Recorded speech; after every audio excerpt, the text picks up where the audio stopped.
உள்துறை அமைச்சர் அமித்ஷா அவர்கள் ஏதோ ஒரு பேச்சில் ஓட்டிட்டார். அவரும் நம்ம திண்டுக்கல் சீனிவாசன் ஒருத்தர் இருக்கார்ல, அதிமுக பொருளாளர், அவரும் அமித்ஷாவும் ஒன்று தான்.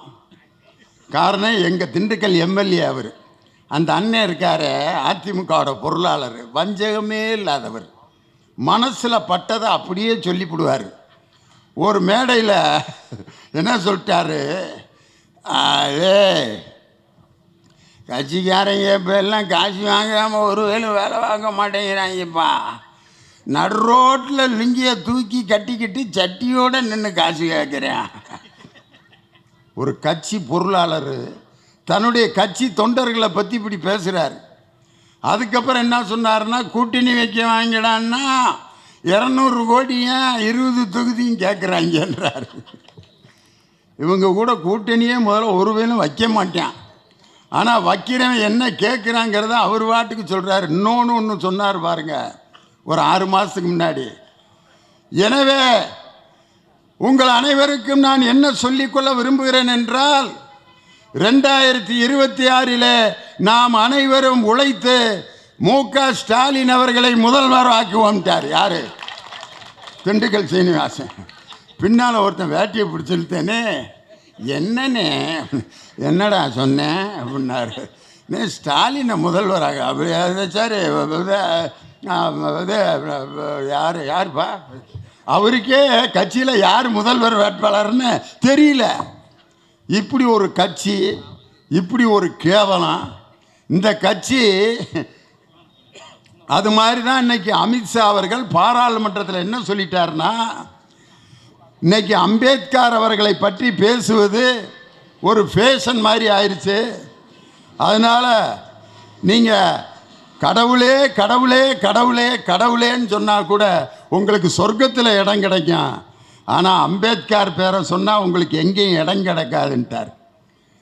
இன்று இந்திய அரசியலமைப்பு சட்டத்தை உருவாக்கி திண்டுக்கல் லியோனிலாம் இங்கே கருப்பு சிவப்பு துண்டை போட்டு மேடையில் இன்று நான் பேசிக்கொண்டிருக்கிறேன் என்றால், லியோனி 33 வருஷம் ஆசிரியராக இருந்து இன்னைக்கு ஒரு கட்சியோட கொள்கை பரப்பு செயலாளராகி எங்கள் தங்க தலைவர் அவர்களால் பாடநூல் கழக தலைவர் அன்னைக்கு பொறுப்பேற்றுக்கிறேன்னா சட்டமேதை அம்பேத்கர் அவர்கள் உருவாக்கிய அரசியலமைப்பு சட்டம்தான். அவர் பேரை சொன்னால் ஒன்றும் நடக்காது, கடவுள் பேரை சொன்னால் சொர்க்கத்துக்கு போகலான்னு. இந்த சொர்க்கம்ங்கிறது முதல்ல எங்கடா இருக்குது? யாராவது பார்த்துருக்கீங்களா? செத்தவனை ஒருத்தவனை எழுப்பி மாப்பிள்ளை எங்கே போகிறேன்னு கேட்டால் சொல்லுவானா? யாராவது இது வரைக்கும் பார்த்துருக்கமா? சொர்க்கம் எங்கே இருக்குன்னு எங்கேயோ சொர்க்கம்னு அண்ணா ஒரு பாட்டே எழுதினார், ஒரு படமே எழுதினார். சொர்க்கவாசல்ங்கிற படத்தில் எங்கே சொர்க்கம் அப்படின்னு ஒரு பாட்டே இருக்கும். கே.ஆர். ராமசாமி பாடியிருப்பார். கடவுளே கடவுளேன்னா நம்ம சொர்க்கத்துக்கு போகலான்னாரு. இருக்கட்டும், நம்பிக்கை இருக்கவங்க வச்சுருக்கட்டும். இதுக்கு நான் ஒரு கதை சொல்கிறேன்.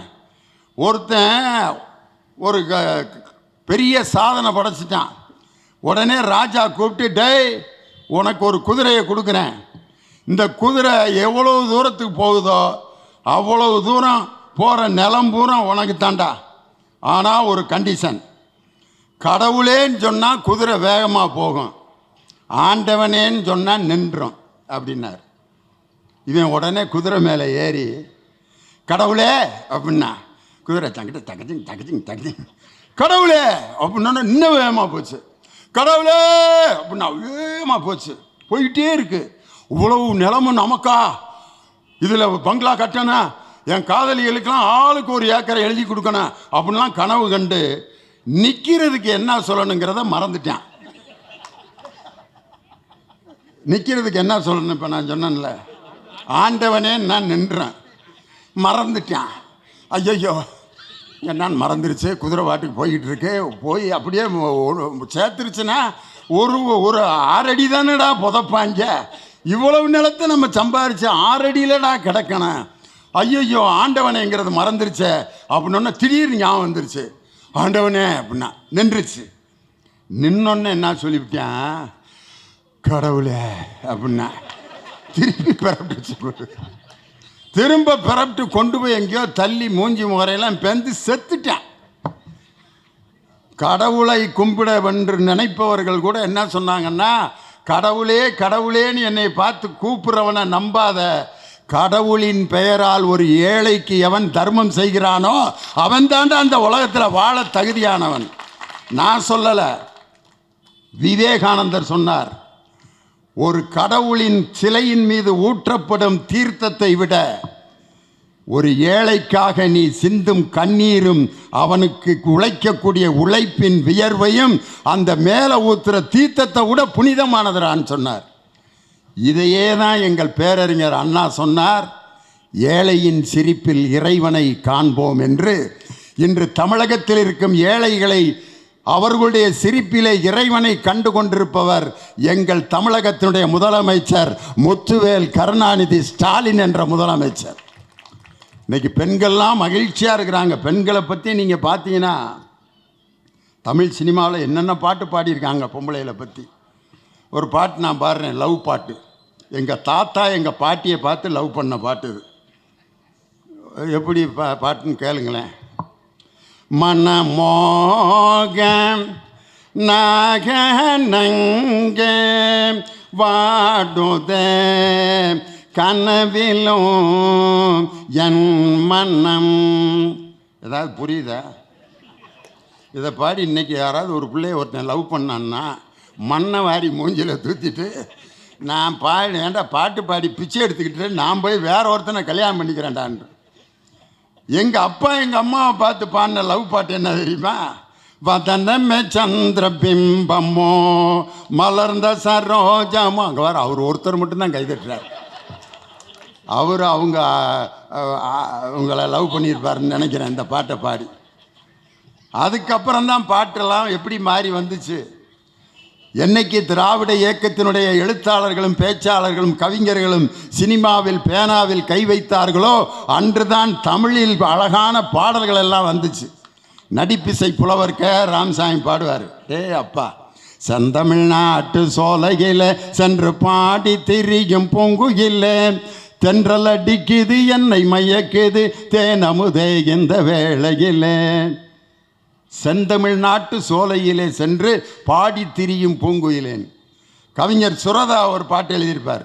அமுதும் தேனும் எதற்கு நீ அருகினில் இருக்கையிலே எனக்கு அமுதும் தேனும் எதற்கு.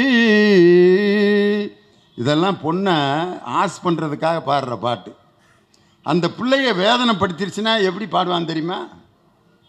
ஒரு மூணு முடிச்சாலே முட்டாளானே கேளு கேளு தம்பி. நல்லா இருக்கிறப்பெல்லாம் பயங்கரமாக பாடுவாங்க.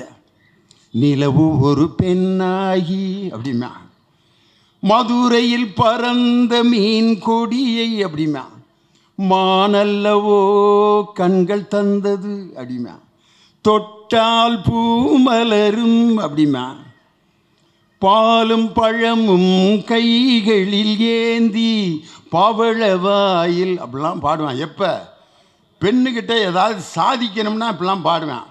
அதுகளால் நொந்துட்டான்னா மரணம் என்னும் தூது வந்தது, அது மங்கை என்னும் வடிவில் வந்தது, நீதானடா என்னைய ஈன்ற தாயை நான் கண்டதில்லைன்னு பாடின. அப்புறம் ஏன்டா இப்படியும் பாடுறீங்க?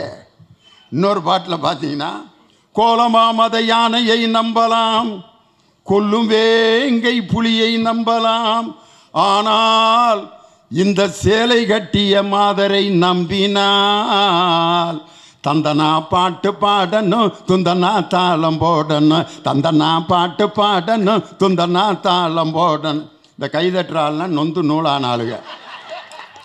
லியோனி என்ன நம்ம வீட்டு கதையை அப்படியே பாடுறாரு. சேலை கட்டிய மாதரை நம்பினால் தந்தனா பாட்டு பாடணும்னு ஒரு கவிஞர். நான் ஒரு பெண்ணை நம்பாமல் வாழ்க்கையில் வாழ முடியுமா? முதலால் என் பெத்த தாயை நான் நம்பினேன். எப்படி? எங்கள் அப்பா இவர் தான் எங்கள் அப்பான்னு எங்கள் அம்மா சொன்னதுனால தான் முதல்ல நான் நம்பின பெண் யாருன்னா என்னை பெற்ற என் தாயை நான் நம்பினதுனால தான் எங்கள் அப்பா யாருன்னு எனக்கு தெரிஞ்சிச்சு. என் மனைவியை நம்பாமல் நான் வாழ முடியுமா? அது என்ன ஆக்கி கொடுத்தாலும் என்ன டெஸ்ட்டு கொடுத்தா சாப்பிட்றோம். இட்லி சாம்பார் எடுத்து வச்சு சாப்பிடுங்க. என்னமோ சாம்பார் கலர் அவ்வளவு நல்லா இல்லையே, இருந்தாலும் லேபில் நான் டெஸ்ட் பண்ணிவிட்டு அப்புறம் சாப்பிட்றேன்னா என்னைக்காவது திங்க முடியுமா? நம்ம மனைவியை நம்பணும், நம் சகோதரியை நம்பணும், நம் மகளை நம்பணும், நம்முடைய பெத்த தாயை நம்பணும். இவை எல்லாவற்றையும் விட நம்ம கூட பயணிக்கிற அனைத்து பெண்களையும் நாம் நம்ப வேண்டும். அந்த நம்பிக்கை வேணும்டா. ஒரு பெண்ணை நம்பியதால் தான் எங்கள் தங்க தலைவர் தமிழகத்தினுடைய முதலமைச்சர் கலைஞர் உரிமை தொகை என்பதை ஆண்களுக்கு தருவதை விடுத்து பெண்கள் கையில் அந்த உரிமை தொகையை கொடுத்தார். ஆம்பளை கையில் கொடுத்துருந்தா என்ன ஆயிருக்கேன்? நான் ஒன்றும் சொல்ல விரும்பலை, நான் வேறு உதாரணமே சொல்ல. இங்கிட்டு நான் வர்றேன், வந்துக்கிட்டு இருந்தேன் அப்படின்னாரு. அவரோட வாய் காற்ற உறிஞ்சேன். இன்னும் எனக்கு கிருகிருன்னு வருது. ஆம்பளைகளுக்கு நிறைய செலவு இருக்கான். ஆனால் பெண்கள் தான் ஒரு 1000 ரூபா கையில் கிடச்சிச்சின்னா மாதம் 1000 ரூபாய்க்கு ஒரு நகைச்சீட்டு போட்டு தன் பிள்ளைக்கு ஒரு 5 பவுன் நகை எடுத்து தன்னுடைய பிள்ளைக்கு கல்யாணத்தை முடிச்சு வைப்பா. புருஷன் வெறும் சைக்கிளை ஓட்டிக்கிட்டு திரிகிறாருன்னு சொல்லி அவருக்கு ஒரு 2 வீலரை வாங்கி மாதம் 1000 ரூபா இஎம்ஐ கட்டி தன்னுடைய புருஷனை பைக்கில் போட்டு பின்னால் உட்காந்து இடுப்பில் கையை பிடிச்சி ஓட்டுமாமா துன்னு போட்ட ஜம்முன்னு. ஒரு பெண்ணுக்குத்தான் அந்த பொறுப்பு இருக்கும். ஆனால் இன்றைக்கி பாருங்கள், ஒரு பெண்ணை இன்னைக்கு எப்படிப்பட்ட நிலையில் வைத்திருக்கிறார்கள். பெண்களை பாராட்டுவதும் இதே சமுதாயம்தான், பெண்களை தூற்றுவதும் இதே சமுதாயம்தான். ஆனால் அந்த பெண்ணுக்கு எப்படிப்பட்ட ஒரு செல்வத்தை நமது தமிழ்நாட்டினுடைய திராவிட மாடல் அரசு கொடுத்துருக்கு. இன்றைக்கி புதுசாக கட்சி ஆரம்பித்த ஒரு குரூப்பு, ஐயோ ஐயோ பாவம் கூட அந்த குரூப்பெல்லாம். உண்மையிலே இதை பார்த்தோன்னே எனக்கு ஒரு கதை ஞாபகம் வருது. ஒரு ராஜா திடீர்னு அரண்மனையை விட்டு இப்படி வெளியில் வந்திருக்காரு. ஒருத்தன் வேகமாக வந்து அந்த அரண்மனையோட பெரிய கதவு இருக்கும்ல, அதில் இப்படி முதுகை சொரிஞ்சிக்கிட்டு இருந்திருக்கேன். ராஜாக்கு எவ்வளோ கோபம் வந்திருக்கேன். டேய், அரண்மனையின் கதவில் மீது ஒருவன் முதுகு சொறிவதா, இழுத்துவா அவனை அப்படின்னு அவனை கூட்டி வந்துட்டாங்க. ஏண்டா அரண்மனையின் கதவின் மீது முதுகு சொரிகிறாய்?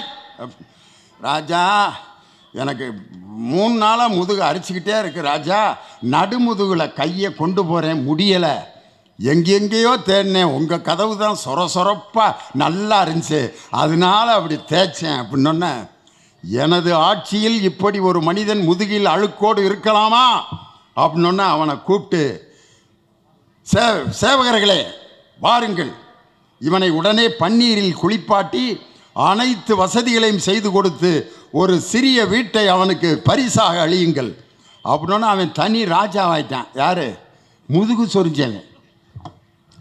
இதை பார்த்தோன்னா இன்னும் 2 பேர் நம்மளும் சொரிஞ்சா ராஜா நம்மளை இளவரசரை ஆக்கிடுவார் அப்படின்னு வந்திருக்காங்க.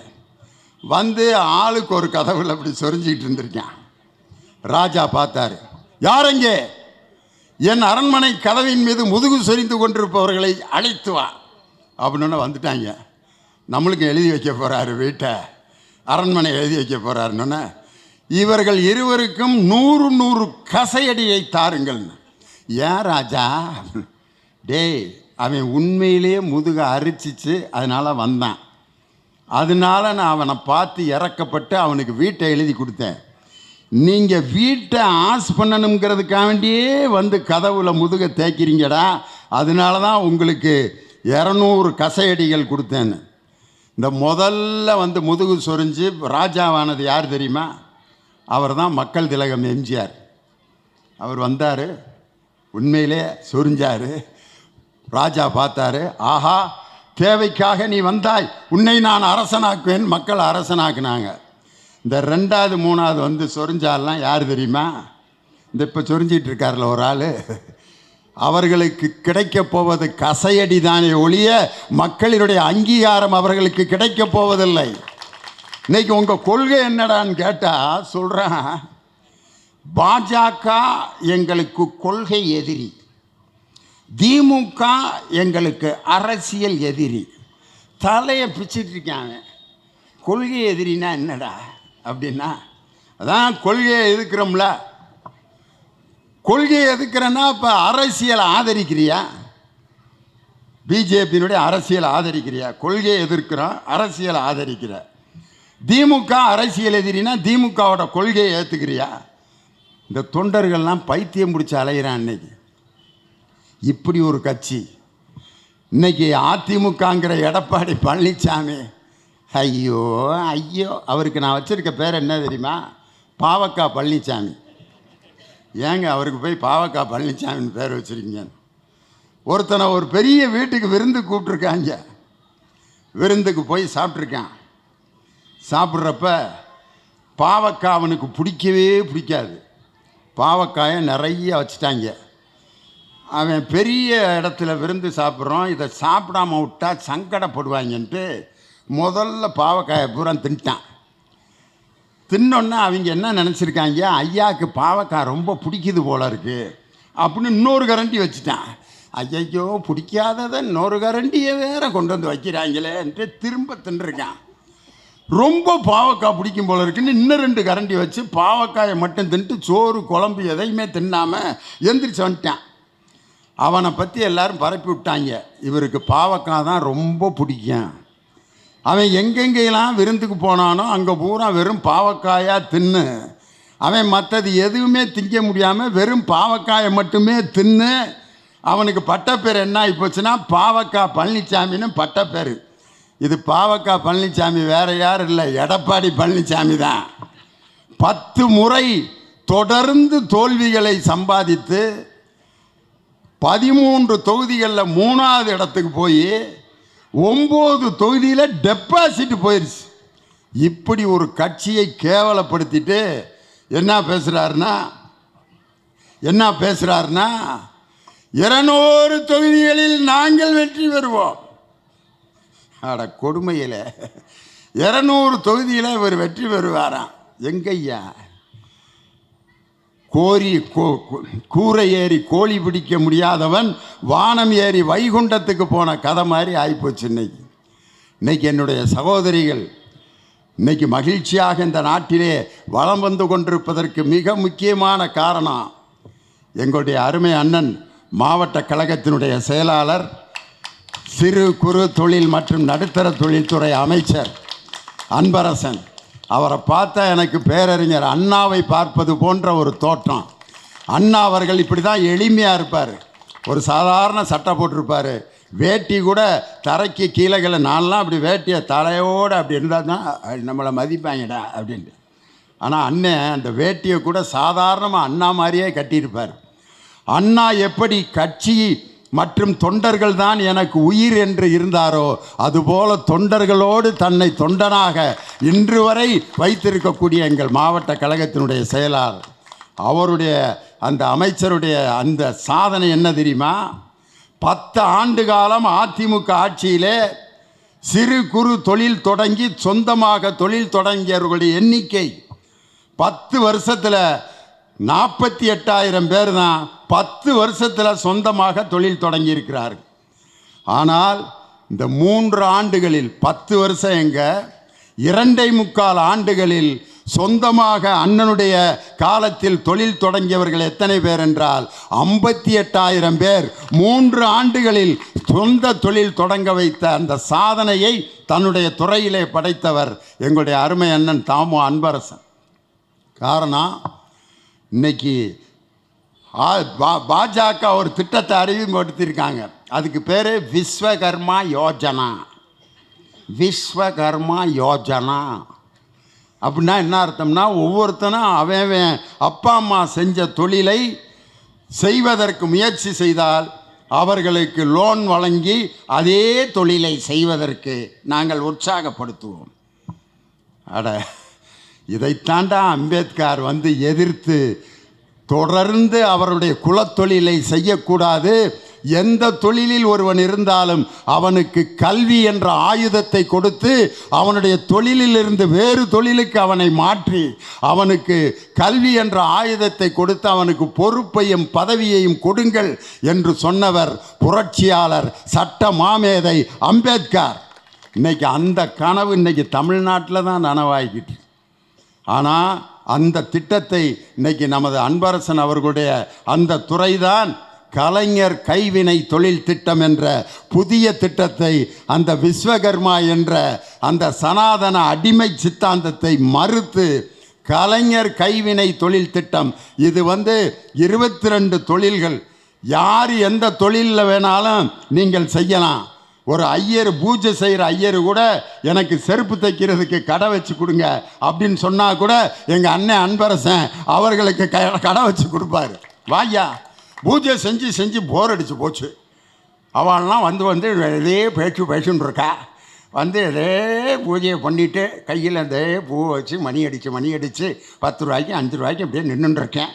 நானும் சொந்தமாக ஒரு தொழில் தொடங்கலாம்னு இருக்கேன் அப்படின்னு அன்பரசன் அண்ணன்ட்ட ஒரு ஐயர்வாள் பூஜை செய்கிற ஐயர்வாள் எனக்கு ஒரு தனியாக செருப்பு கடை வச்சு கொடுங்கன்னு சொன்னால் எங்கள் அன்பரசன் அந்த கடையை வச்சு கொடுப்பார். நீ எந்த தொழில் செஞ்சாலும் பரவாயில்ல, நீ வேறு தொழில் செய்கிறதுக்கு உனக்கு நான் லோன் கொடுப்பேன். இதுதான் கலைஞர் கைவினை திட்டம் என்ற ஒரு புதிய திட்டத்தை அண்ணனுடைய அந்த அமைச்சரவை தான் இன்றைக்கி அறிமுகப்படுத்தியிருக்கு.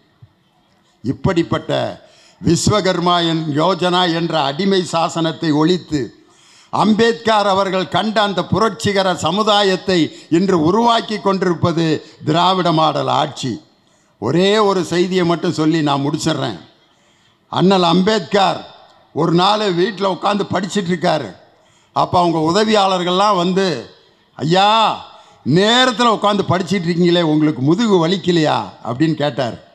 உடனே அம்பேத்கர் சொன்னார், நான் ஒரு தடவை ஒரு பொது கிணத்துல தண்ணியை வாங்கி குடிக்கும் பொழுது என் முதுகில் ஒருத்தன் பெரம்பால் அடித்தான். அந்த வலியை இன்று என் சகோதரர்களும் சகோதரிகளும் ஒவ்வொரு ஊரிலும் பெற்றுக்கொண்டிருக்கிறார்கள். அந்த வலி தீரும் வரை நான் இந்த முதுகு வலியோடு விடிய விடிய படித்து கொண்டுதான் இருப்பேன் என்று சொன்னவர் புரட்சியாளர் அம்பேத்கர். அந்த அம்பேத்கருக்கு இன்னைக்கு பார்த்தீங்கன்னா அற்புதமான மணிமண்டபத்தை அமைத்து அவருடைய பெயரிலே சட்டக்கல்லூரியை அமைத்தது மட்டுமல்ல, அம்பேத்கர் தொழில் முனைவோர் திட்டம் என்று தாழ்த்தப்பட்ட பிற்படுத்தப்பட்ட மக்களிடம் அவர்கள் தனியாக தொழில் தொடங்கினால் 65% கடனுதவியும் 35% மானியமும் கொடுத்து அவர்களை சொந்த தொழில் தொடங்குவதற்கு அம்பேத்கர் தொழில் முனைவோர் திட்டம் என்ற திட்டத்தையும் அறிமுகப்படுத்தியவர் நம் தமிழக முதல்வர் தளபதி மு.க. ஸ்டாலின். இப்படி அம்பேத்கர் கண்ட கனவை நனவாக்கி கொண்டிருப்பது நமது திராவிட மாடல் ஆட்சி. ஆனால் அம்பேத்கர் பெயரை சொல்லி அவரை ஏமாற்றி கொண்டிருக்கக்கூடிய இந்த பாரதிய ஜனதாவையும், அந்த பாரதிய ஜனதாவுக்கு ஜால்ரா வாசித்து கொண்டிருக்கக்கூடிய எடப்பாடி பழனிசாமியையும் 2026 மக்கள் தூக்கி எறிவார்கள். 2026 234 தொகுதிகளில் 200 தொகுதிகளுக்கு மேல் வெற்றி பெறப்போவது திராவிட முன்னேற்ற கழகத்தினுடைய கூட்டணி தான். மீண்டும் நமது தளபதி ஸ்டாலின் அவர்களை முதல்வராக்கும் வரை ஓயமாட்டோம் என்று சொல்லி இந்த அருமையான நிகழ்ச்சியை ஏற்பாடு செய்து மிக சிறப்பாக நடத்திய அன்பு தம்பி கோல்டு பிரகாஷ் அவர்களுக்கு பலத்த கரவொலி எழுப்பி அவருடைய பணியும் சமூக பணியும் அரசியல் பணியும் சிறப்பாக வளர வேண்டும் என்று வாழ்த்தி வணங்கி விடைபெறுகிறேன். டாக்டர் கலைஞர், டாக்டர் கலைஞர், டாக்டர் கலைஞர், திராவிட முன்னேற்ற கழகம், தமிழக முதல்வர் தளபதி ஸ்டாலின், துணை முதல்வர் உதயநிதி ஸ்டாலின், துணை முதல்வர் உதயநிதி ஸ்டாலின்.